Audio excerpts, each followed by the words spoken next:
Hey everybody, in this episode of iTalk Movies, we're getting up close and personal with writer, actor, and director Griff Furst. Let's do it.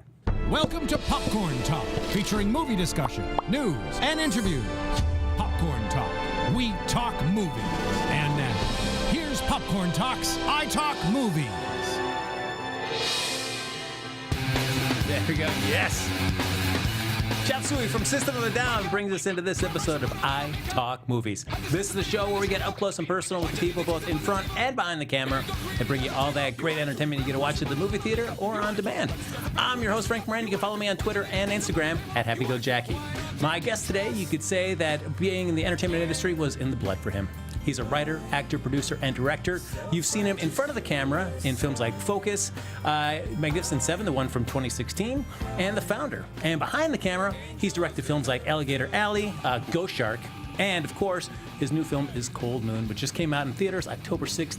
Ladies and gentlemen, please welcome Griff Furst. Hi, everybody. Oh, look at that. Yes. So, System of a Down. What is it about this band that really speaks to you? You know, I love how kooky they are, and they just rock so hard. I'm a sucker for harmonies, whether it's Simon and Garfunkel or System of a Down. Like, there's something just so beautiful about harmonies, and they harmonize in almost all their songs. And they have this crazy Armenian, Persian, heavy metal fusion thing. I love all kinds of music, every kind of music, but I'm always in the mood for System of a Down. So, growing up, what was music, or was it acting or writing, or what was your first kind of introduction into the arts that kind of really hooked you? Well, my introduction into the arts would definitely be my parents. They both met in theater school in Virginia. My father was already pretty successful, very successful by the time I was born. So I was going to set with him on movies and television shows ever since I was an infant. So that was my introduction. But they also sent my brother and I to piano lessons and saxophone lessons and all kinds of musical endeavors from a very early age. So my brother, who's a composer, he actually did the music for Cold Moon. Yes. He stayed with music, and I played in bands I'd say from 15 till about 20, and I was making about $100 a month working my ass off, and I decided to switch careers. And I just went back towards what I always knew that I'd do film and television, but I was pursuing music up until about 20, and then so I switched and then went to school for film and television, studied my ass off, and then decided that that's my career, and I never looked back. I still play around with music, but it's not a career for me, for sure. Is your brother Nate, is he older or younger? He's older. He's 3 years older. Okay. So what was it like, could you notice a point where you saw like music was really, he was really dialed into music, and you realized like, yeah, I am just not quite getting it or not appreciating it as much as Nate is. I want to try something different. We are so different. We look similar, although he's much larger than me. He's almost 400 pounds. But we look very similar in the face. That's just the beginning of the differences, though. I mean, and at the same time, we're so similar, and people laugh that know us because we are so similar, yet couldn't be more different. And he was always very drawn to music and very passionate about it, and understands how to read every sheet, all the sheet music and all the instruments, and can play all the instruments. And he was in band. He was the leader of the band. He went to some high-end art school for music. And for me, it was more about just rock and roll and drugs and sex. And that's what I loved about music.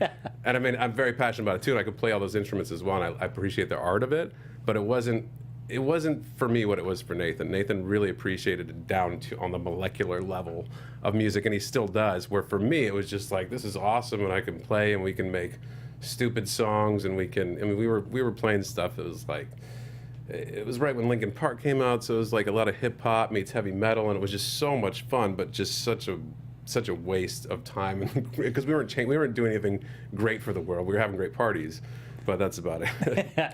Out of all the instruments that you had played, which was the one that you kind of gravitated towards the most? I started with the drums, and I still love the drums, but it was more out of necessity. When we'd always jam, there'd never be anybody who can play the drums, and even really talented musicians couldn't even keep a tempo on a hi-hat. So I went to the drums kind of out of necessity. I got pretty good at it. And I was actually harmonizing in the band I was in, and while I was playing the drums, kind of like Phil Collins was doing. But I wasn't the lead singer. And then I eventually moved over to guitar that wasn't really till I stopped playing in bands, because then I still wanted to make music just for my own entertainment by myself, and it's a lot easier to do that with an acoustic guitar than it is with a drum set. So I sold my kit, and now I just tool with the guitar. But I can still play the drums. When I see a kit, I'm all over it for about 5 minutes, and then I'm good for another couple of years. So when you make the decision, like, I'm gonna leave the music behind and start pursuing more film and television work, when you tell it to your parents, were they surprised, or like, yeah, we could tell that maybe music wasn't your real passion? I don't think I even had that conversation with them, but if anything, they were relieved, because they're very supportive parents, and they would come to all my shows, and they would just complain because we're screaming and we're rapping, and every other word is a cuss word, and there's just beer everywhere, and people are smoking pot inside. It was a shit show.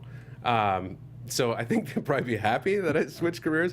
But it wasn't a conversation. It was kind of a gradual thing. It's like, I started to grow up a little bit, and I didn't want to rely on 4 other bandmates who were, their reliability was questionable at best. So I just made the switch, and I think they were happy, because they didn't have to hear loud ass music that they weren't into. And I immediately went to a college for 4 years and studied hard film and television, and that was kind of the transition. It wasn't a conversation really, except, hey, what do you think is the best class for this kind of a thing? And they referred me to that, and then that was it. You got to give it up for supportive parents that will go to a show that they don't care about just because they love their son and they want to see him do what he loves. Oh yeah, they were always there. I mean, they go to the Whiskey, the Roxy, the Key Club when it was the Key Club. Yeah, they were always there against their better judgment, because they did not fit in with the demographic, that's for sure. What was that when you were playing the music scene compared to what it's like now here in Los Angeles? As you drive around and stuff, does it kind of look and feel different now compared to when you were playing? Not really. I mean, Sunset, we played a lot on Sunset, but then we also played all over the Valley, Conejo Valley. We played everywhere. But we played a lot on Sunset at all those clubs, and they really haven't changed. They haven't changed since before I was born, because they've always looked the same. The Whiskey, Rainbow Room, like all those places that we play at, they all look exactly the same to me. different advertisements and billboards in the front. That's about it. So when you decided to make the transition and you start focusing on film and television, had film and television already been something that, even though you weren't pursuing it as passionately at the time as music, you still were, kind of an appreciator of the art form, so it wasn't like jumping into the deep end, trying to catch up? Totally. And even though I was doing music, I always knew that ultimately, I think what I was hoping was that I would be on some mega tour and our band would be super successful, and I would have no adult responsibilities. All I have to do is play music. And that wasn't. I always knew that I transitioned to what I was meant to do, which was film and television, like all along. It was never really a serious thing for me. It was kind of fun, and then once that fun played itself out, I was done with that. But it was an easy transition because I have such an inert understanding of the process from being around it for my entire life. Because I was always, like, I probably went to set more than I did to school. I loved being there, and I would observe. So I was essentially shadowing the entire production while I was growing up. And not necessarily intentionally, but I would check out the lights and the sets and wonder how they scenic a certain wall, or wonder why the DP does that, and then or the makeup artist, and then put those things together so that when I decided I wanted to move on to it, I already knew how to do it. I wasn't a master of any craft by any means, which is why I work so hard. But I knew that I would make that transition and that I'd be well equipped to do so because of how I grew up. Now, of course, you're mentioning your dad, Stephen Furst, where I think so many people have different memories and appreciations of him, whether it be through Animal House, Babylon 5, St. Elsewhere. For you, though, he's your dad. Yeah. When you think of him, what's the first thing that comes to mind? We worked together for when I started producing. I started producing with his company. His company was based just on him as an actor, so he started in the early 80s. And when he decided that he wanted to stop acting, he was really fat, and he got really skinny because of health reasons, right? So, and then people wanted him to keep auditioning because they said, well, he's the funny fat guy, he's skinny now. So he decided he didn't want to do that. I wanted to start directing and producing, and at which point I was just about to start transitioning from music to film, and so we started working together. So, I mean, it depends on what period in life, because throughout the decades, I have very different memories and perceptions of my father from, 1 to 10, 10 to 20, 20 to 30, 30 to 40. I'm not 40 yet. but this decade, because it always transitioned, because we started as father-son, we started working together, but then we were just really good friends these last 10 years or so, because I was living in New Orleans, he was living here, we were working together, and it really turned into more of a friendship than a father-son relationship.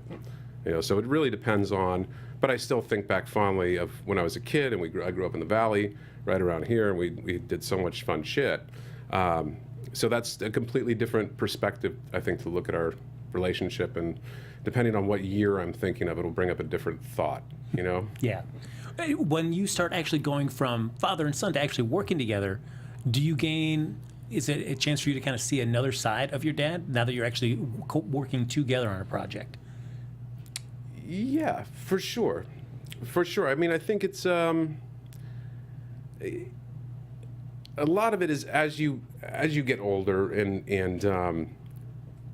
you start being able to see your parents' strengths and weaknesses, and so we actually ended up being a pretty good team, because I would see he was very much an artist. He wasn't a business person whatsoever. He was an actor, and he had a real knack for finding great material. And he was reading scripts constantly, and I love and still do the business aspect of it. So we made a good team. So if working together, I just got to know him better as an objective onlooker of what his qualities are as a person, what his experiences throughout his life kind of amounted to, and what he's best suited for. I think that answers the question. No. I certainly, one of the movies that I always enjoyed with him was Silent Rage with Chuck Norris. I love Silent Rage. I haven't seen it forever, but I loved it. It scared the shit out of me when I was a kid. Yes.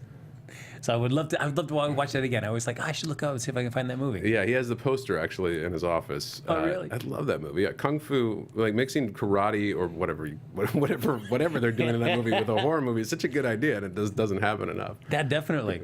So when you finished school and you said, all right, it's time for me to graduate and start working on stuff, did you find it? Were you drawn more to the acting side, to the directing side, the writing side? Which kind of lured you in first? Acting, for sure. I went to school to study acting. That's the only thing I was interested in doing.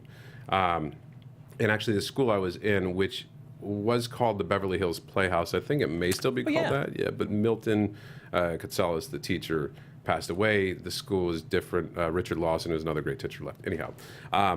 But the goal was always to work. There's some students that were in there for a year and they booked a series, and there's some students that were in there for 20 years.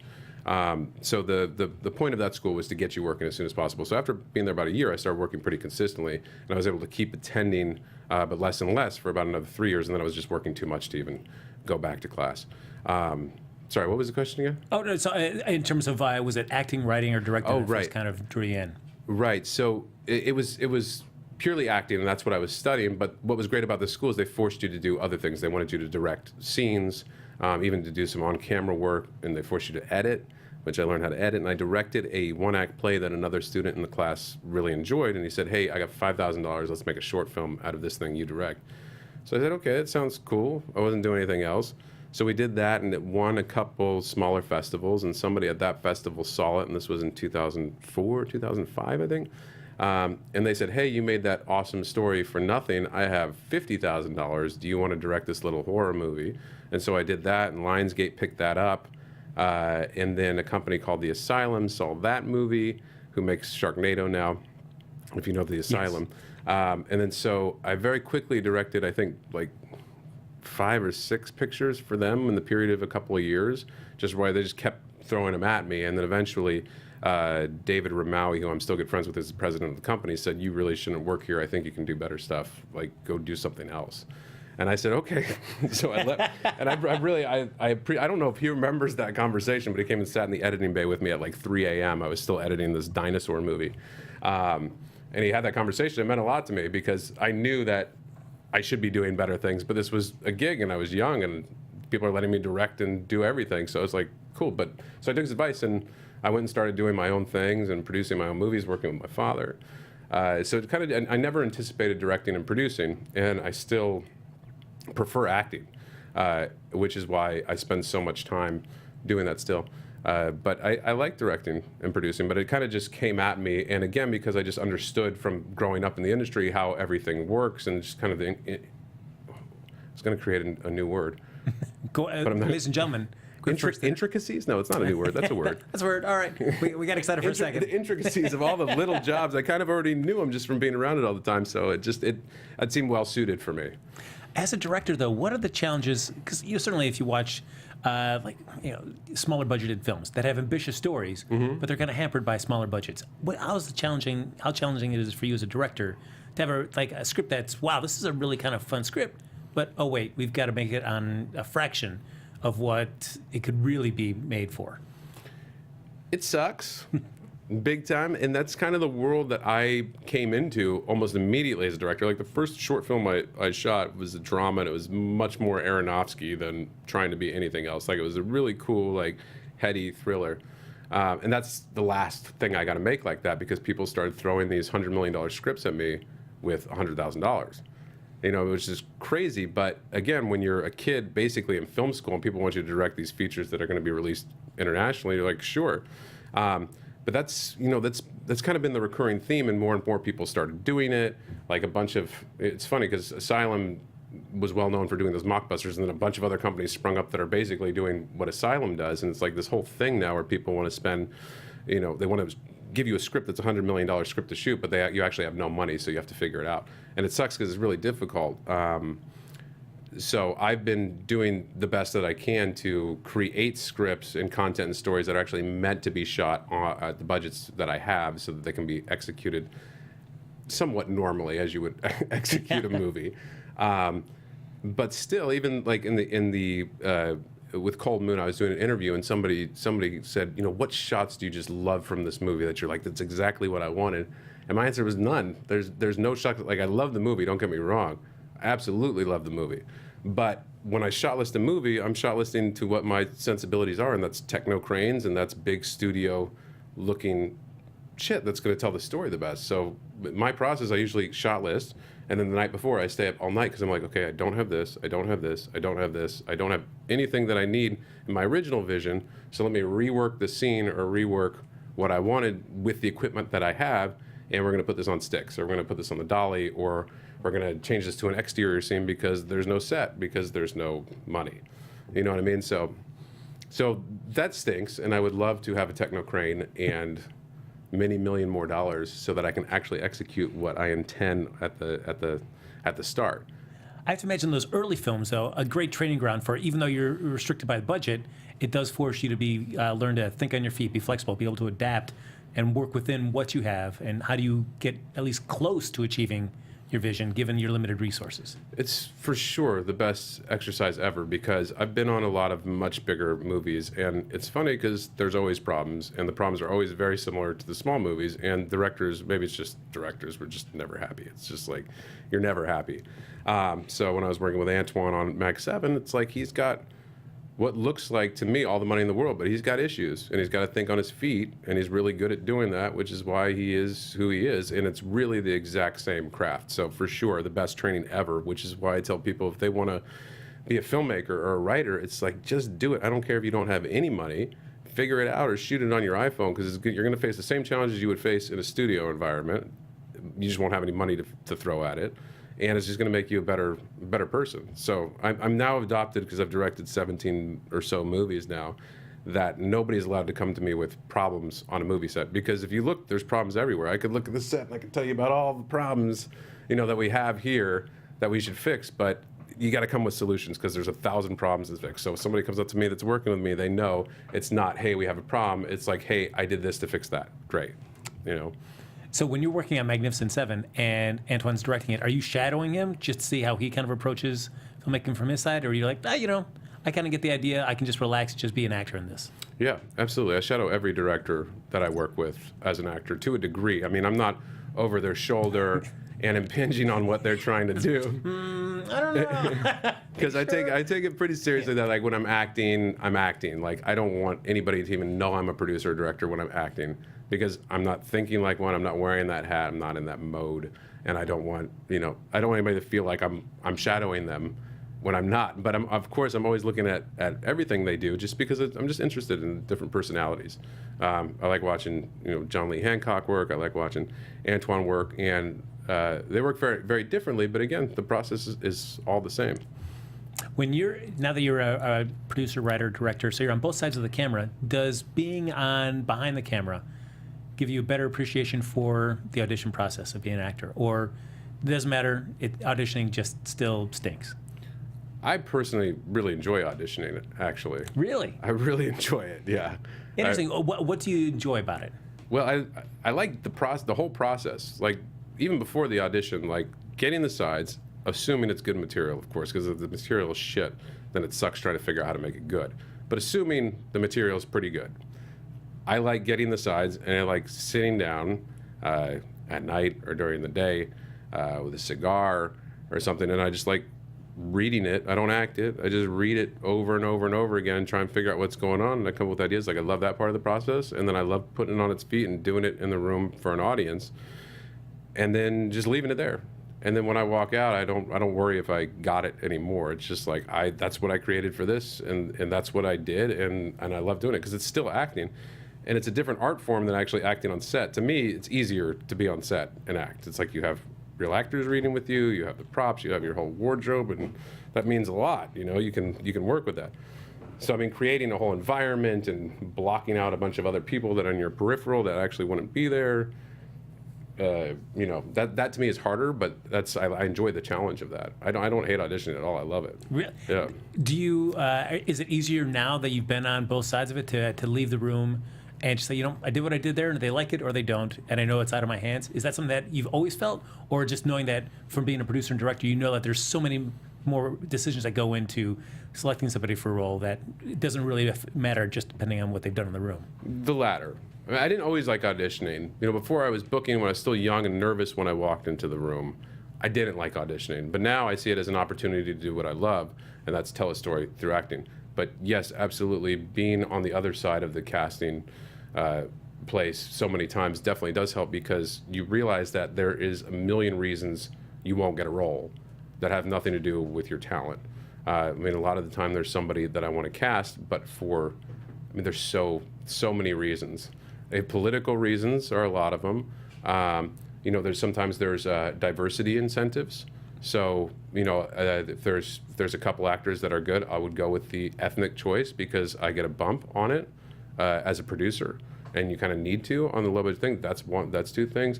The politics, really, what it boils down to, if you're seeing 100 people for a role, there's good enough actors out there that you're probably going to end up with 5 who could play the part at the end of the day. And I like to think that I'm always one of those 5 because I do my work and I go in there, and if I don't get a call, it's because of other things. Is it easier to have a bigger budget in terms of casting, or is it easier to have a smaller budget when you're looking for casting? Well, I think it's always easier to have a bigger budget. You mean for the casting director or for the actual actors themselves? For the casting director, in terms of, like, as you're picking people for the role, does having more money equal more problems when it comes to casting? Is it easier to cast somebody you really want on a bigger project or a smaller project? Well, it is a little bit more money, more problems, but because if I'm making a movie and there's not a big enough budget to have a casting director, well, I'm just going to call my friends, and we're going to have a really good time shooting this movie, and I'm not going to put too much thought into the casting process at all. But if I'm doing a bigger movie like Cold Moon, that means more, it's not a TV movie, it's a lot more laborious because we're looking for the perfect people, because there's a different precedent that's set. If I'm doing a goofy, Ghost Shark movie, I'm going to cast my friends and we're going to have a blast doing it because I think that translates on camera. The audience will know if we had fun making this goofy shark movie. But when you're making something for theatrical release that needs to be appreciated as a horror movie, yeah, it's a lot. There's a lot more anxiety in making. Are you making the right choice, or this person said that person, for sure. So speaking of Cold Moon that you mentioned, your new film based on a novel by Mike McDowell. Mm-hmm. When did the novel first kind of come across your path? It came across my path just 6 months before we started shooting the movie. I was sitting on the couch, which I rarely do, watching Beetlejuice. I'm like, God, that's such a fun movie. I love Beetlejuice. And so I go on IMDb like I do sometimes and like start reading the trivia. I love that section. Like, it's just always entertaining to me. And I came across Michael McDowell, the writer, who also wrote Nightmare Before Christmas, and he was one of Tim Burton's go-to guys. Was a pretty big horror novelist, and people like Stephen King loved his work, and he was a Harvard graduate. And he had written 10 or so novels. So I tracked down the Wright told her, because he died in 1999. And they said, she gave me the whole story. His material had been optioned so much in the 80s when he was hot, but it was also pretty hard to create with practical effects. So I think that's the reason why a lot of it kind of fell in and out of optioning, but at the moment, a lot of stuff is free. So, and I made that call before I read any of his novels. So when I found out all the titles that were free, I went and I read all of them. I fell in love with a lot of them, and I optioned most of them. And Cold Moon was the first one. I knew I wanted to do Cold Moon first. That's what I was really drawn to that one as a first go at one of these novels. What was it about that particular one that kind of really said, like, yeah, this is first? It was actually, we were funded for another movie. And the movie that we were funded for, I needed an A-list star attached to it because it was drama. So in order to sell it, I needed an A-list star. But we had all these pieces and our location and our production company set up in a certain area, and that area was exactly where the novel took place, that particular novel. Because his other novels take place in Boston and other places, but we were already in New Orleans, and the book took place like 45 minutes east of New Orleans. And we just had some of the pieces in place to tell the story, and I loved all of the stories equally. So I know that I want to make them all, and they have a similar kind of a Stephen King vibe to them. So I just picked that one because we were pretty much ready to go with it. Just happened to be ready to go with all the assets we had in our hands. Now, speaking, you've got some great celebrities in this one too. You got Christopher Lloyd, Frank Whaley, Josh Stewart. Were those people that you already had a connection with, or were those people you just kind of reached out to with this material instead of to see if they were interested? You know, I didn't have. When I read the novel, actually, the James Redfield character was so colorful. I actually read it with Chris in mind. Because there's not many actors that do what Chris Lloyd does. Yeah. So I was thinking of him when I was reading the novel, and my father had worked with Chris on Dream Team. So he called, not Chris directly, he called Chris's manager. He hadn't spoke to Chris since Dream Team. And his manager was great, and he loved the material, and that was easy to cast. Nathan Redfield, which is Josh Stewart's character, was trickier because I felt like, looking at it as an actor, I was like, this is a tough-ass role. Like, I'd be intimidated by this role if I had to play it, and I wouldn't even know how to play it. But Josh read the book, and there was some kind of obscure things in the book that you really wouldn't pick up on if you weren't reading it as an actor. And so really soon into our conversation, I asked Josh, I said, what happened to the bodies? And he knew exactly what happened to the bodies, and he just went on and on about him like, this dude is the dude. Like, he was perfect for it, because he just knew this shit that you would never know unless you were really inside Nathan Redfield's head. And then everybody else was really auditions, I believe. We auditioned a lot for this movie. We auditioned tons and tons of people. Now, I always enjoy Frank Whaley. Frank, we didn't audition yet. Yeah, he's like... He was actually the first one to sign on. Oh, really? Yeah, when we finished the script, we sent it out. He really dug the script, and he was the first person to sign on, yeah. This was a fun movie, and it's... what I liked about it was like, oh, I think I know what's going to happen. And it always kind of like the slow burnness. Once you think you know what's going to happen, it kind of slow burns out till we get to the end. Mm-hmm. Is it paced just like that in the novel, or did you feel like you really wanted to kind of play that parts up? It's so similar to the novel. I mean, I give Michael screenwriting credit, even though he was deceased by the time the thing was written, because it's pretty much 90% his dialogue. And it is exactly his story. It's just a bridge. There's more characters in the novel. There's a lot of repetition in the novel, as there is in many novels. So in fact, the director's cut was about 2 hours and 20 minutes, and the final cut's only 90 minutes. So we found out, even reducing, our screenplay was about 120 pages, novel's 305 pages. So even reducing it that much, we were still saying, this is repeated, we don't need this information, let's push the story along. When it comes to, because speaking of this is an adaptation of his novel. Mm-hmm. Do you enjoy the art of adapting a previous existing work to a film, or the idea of just, I'm going to create something right from scratch? The adaptations is my bag, because I've done a lot of both, and I like the collaboration with the artist, deceased or not. You know, I really like that collaboration. And staring at a blank page to me is intimidating, and I do it, and I'm very slow at blank pages. But when I have some source material, even if it's a news article or something, I can just fly because I'm inspired by that. I kind of need that springboard as a writer. Is it easy to start playing, I don't want to say fast and loose, but things that work on the page may not work as well on the screen? You got to kind of move things around to kind of tell the story differently on screen.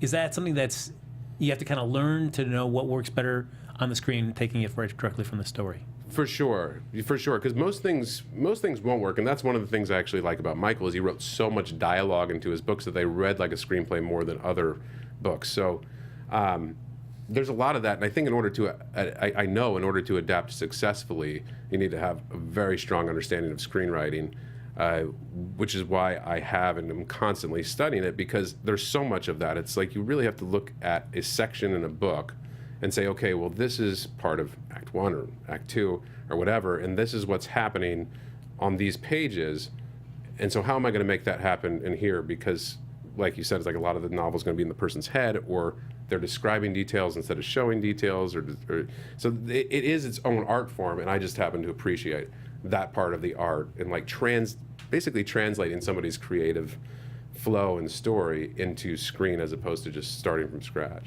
What I like though about this is that there are characters in this film that you would think are going to be the characters we're going to follow throughout the course of the whole film, and things happen during the course of the movie where characters are taken off the canvas. So you're like, I was not expecting that to happen at this point or at any point in this film.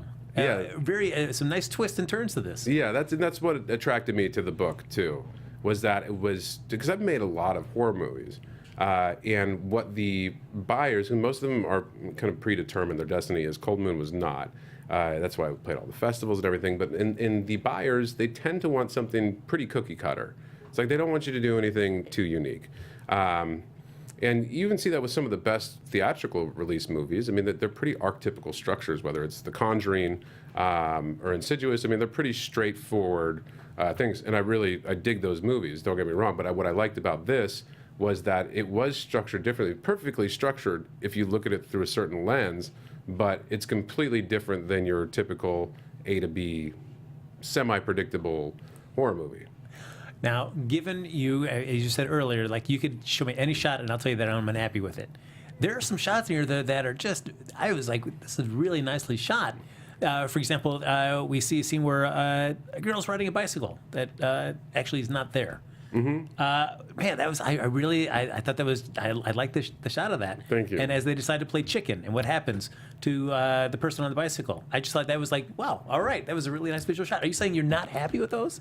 No, because I'm never happy. I mean, I think the movie's beautifully shot, and my DP did a great job, and every frame that's in the final cut, because we cut so much excess out of it, I'm very happy with everything about it. The lighting, the composition, it's all beautifully done. All I'm saying is that, like, so in the bike riding sequence, that's literally me and like 3 people on the road. We didn't even have any lights that night because of our budget constraints, and I have this kind of bigger sequence in my mind that I need to get on screen. So that means in order to do that, I'm doing some weird shit with very few people to try and get it on camera. Now, when I shotlist that sequence, I'm shotlisting it as if I have a 60-person crew and I have more than 20 minutes to shoot it. I mean, that whole bike riding sequence was probably shot in 3 hours. Wow. Something really stupid like that. It's like, you should have, a big movie have a week to shoot that, right? So if you have a week to shoot it, you're on techno cranes and you're doing different moves. I mean, we're doing sitting in the beds of trucks, and like there's 3 guys holding one guy so that they can hang off the bed. Sorry, I'm doing the moves here, going off mine. There's like 3 guys holding one guy so you can hang off the bed of it, and like real film school kind of shit that you don't want to have to do, but if you want to tell the story that's in your head, you have to do it. So that's why when I look at the end product, I love that sequence. I really do. I think it's a really cool sequence. Came from my mind, but there's just a bigger lit, bigger camera setup version of it that is in my head. But I think what exists is totally fine, and maybe even preferable to some people because it's a little raw. But I see big, like Spielberg style, like opening with darker shit. Right. There is one shot where we see somebody kind of swimming up towards the light from in the river. Is that shot in a pool with just a light about outside of it? Is that shot actually on location at night with the moon above? That is all practical. That was shot in an indoor scuba training pool. So it was a 15 to 20 foot pool.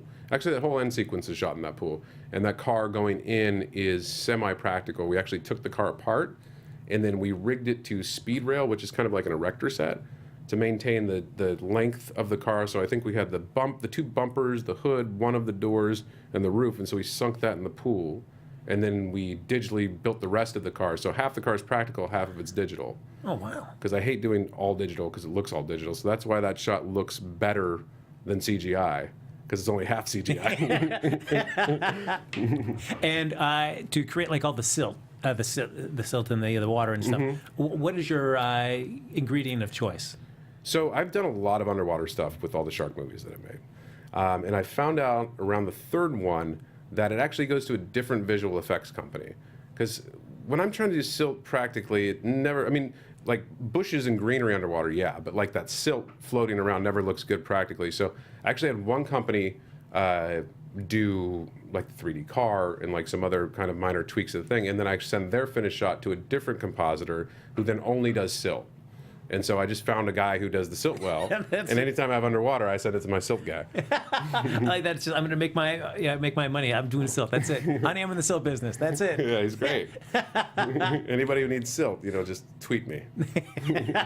So cutting this down from your 2.5-hour version to the 90-minute version, easy to do? Because I know you said that there's some repetition in some of the story elements. Was that an easy thing to be able to cut it down, or was it still like, this is getting tough, I'm starting to really cut into the story if I keep going any further? It wasn't so much that, because I try not to be precious about anything. I just want the best story that can possibly be told from it. It doesn't matter what I lose in the process of doing it, as long as everybody agrees. But what was hard was just pinpointing that, because I wrote it really quickly, I produced it, I edited it, so I was just so entrenched in this fucking movie that by the time we got to, is it time to lock picture yet, I'm like, I don't know. Like, is it a good movie? I can't tell anymore because I created the whole thing.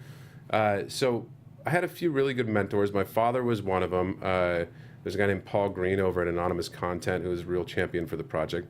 And about 5 other people. And they all just watched the movie, and we looked at the notes, and the notes that matched, we went and executed. And we did like this 4 or 5 different times with test audiences until I felt like it was good. So not hard on an emotional level, but hard to just get the correct information from third parties who were seeing the movie. Now, I am sure, like every director, the picture isn't so much is done as it is just ripped out of your hands because there is simply no more time. Do you feel that way? Like this one's done. No. This one's done? Yeah, this one's done. I felt that way many times in the past. Sometimes I'll do like the TV movies that I do so many of. I mean, you have a very strict timeline. You're like 8 weeks, the movie's done. So you just do the best that you can, and you get it out. This one, because it wasn't made for anybody, it was made for me. I tooled with it as long as my sanity would allow, and then I let it off. So that's not the case at all with this one. What's that experience like to be able to walk away feeling like, all right, I'm very happy with what I have here, as opposed to I've got 8 weeks. What I get done at the end of that 8 weeks, I just have to let it go. It's a blessing and a curse. It really is. I think there's a happy mid ground there, because it stinks to not have enough time to make the edit and the post production and the sound and the VFX as good as you want it. But on Cold Moon in particular, it's like I just spent. The product couldn't get better than it is right now, but I spent so much time deliberating on that that I almost wish that somebody would have been like, okay, at a year of post-production, you're done, instead of a year and 6 months, because I spent another 6 months tweaking the color and, just doing stuff that matters to me, and maybe it matters to the final picture, but I don't know if it matters that much to spend 6 months of my life, like, really dialing in little details.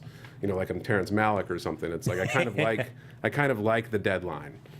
Now, you mentioned, of course, your brother Nate does the music for this film. Yes. What's it like doing a spotting session with your brother? Is it like he knows your mind so well, it's an easy thing, or is there disagreements in there where you're kind of like, I'd like this. Well, maybe you should do this.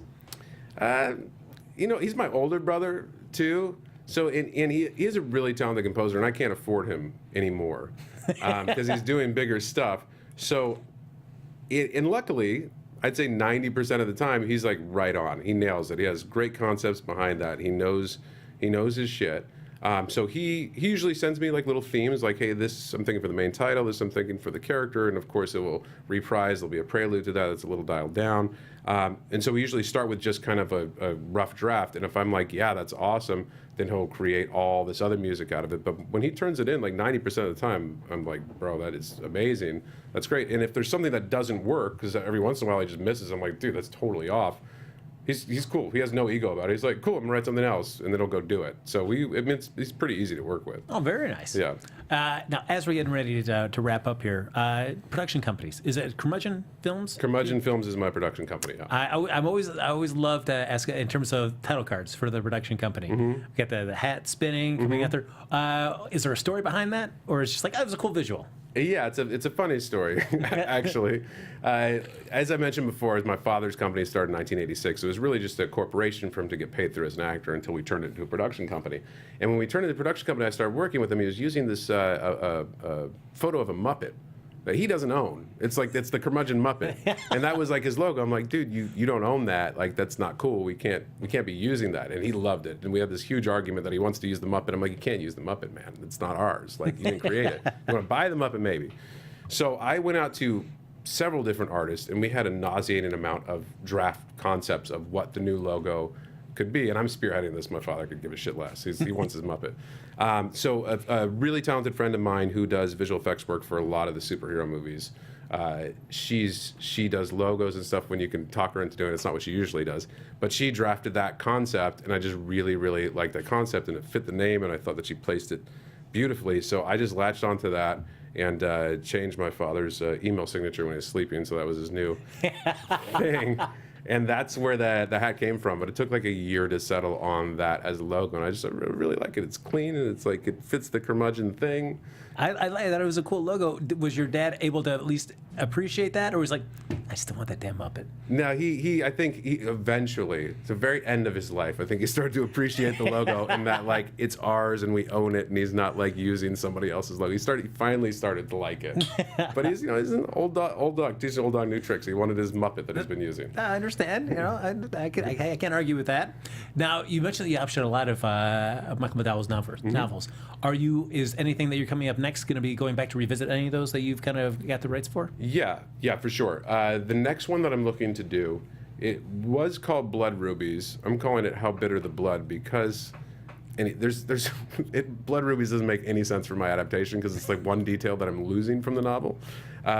So anyhow, that's a really, really dark story and very similar. I mean, couldn't be more different than Cold Moon, but it leaves you with a similar feeling. If you remember the last couple shots of Cold Moon, it has that identical thing, but a completely different setup, and it just blew my friggin' mind. And I know exactly who I want to play the lead, and so I'm very, very excited about the project. It's not really a horror movie. It's just dark in a Requiem for a Dream kind of a way, but not drugs and not that dark. All right. Okay. Now, I know you mentioned Stephen King said he really is a big fan of his work. Mm-hmm. Does it share any similarities where Stephen King has this kind of somewhat kind of tenuously shared kind of universe where you can kind of see correlations between this, or does that same kind of thing apply to McDowell's books, or is it just each book is kind of its own standalone thing? Oh no, his worlds are definitely related. You know, he has a lot of similar themes, a lot of similar locations, a lot of similar concepts, and the style. Like I could point out his style anywhere, McDowell's style. He's got a very, very, very unique style. And adapting at this time, easier than the first, or just different? This one's actually going to be a little harder because Cold Moon was a pretty straight adaptation, just abridged and condensed. This one has big sections that we're going to leave, we're going to edit out. Because it spans a lot of time, and it works wonderfully in the novel. But we actually want to start this movie about a quarter of the way through the novel. So I think this is going to present its own challenges that Cold Moon didn't. Oh, all right. Ladies and gentlemen, my guest has been Griff Furst. Please go see Cold Moon. It is a lot of fun with a lot of twists that I was not expecting. It was very cool. Griff, if they want to keep up to date with you or anything that's happening with Cold Moon, what's the best place to follow the film and yourself? At GE Furst. GEFURST on Twitter, that's probably the best place to find me. I'm always tweeting updates about what's going on and what we're shooting and what we're casting for and what's coming out when, and that's definitely the best place to find me. Awesome. All right. And ladies and gentlemen, I've been your host, Frank Moran. You can follow me on Twitter and Instagram at HappyGoJackie. We're going to let Slipknot, or not Slipknot, System of a Down. Man, I like Slipknot too, though. He's got to dial into this music. Man, I know these guys. I'm really dialed into this music scene. Let's System of a Down. Play us out as they played us back in. Folks, we'll see you back here next time with another episode of iTalk Movies right here on Popcorn Talk. Take care, everybody. From producers Maria Menounos, Kevin Undergaro, Phil Svitek, and the entire Popcorn Talk Network, we would like to thank you for tuning in. For questions or comments, be sure to visit popcorntalk.com.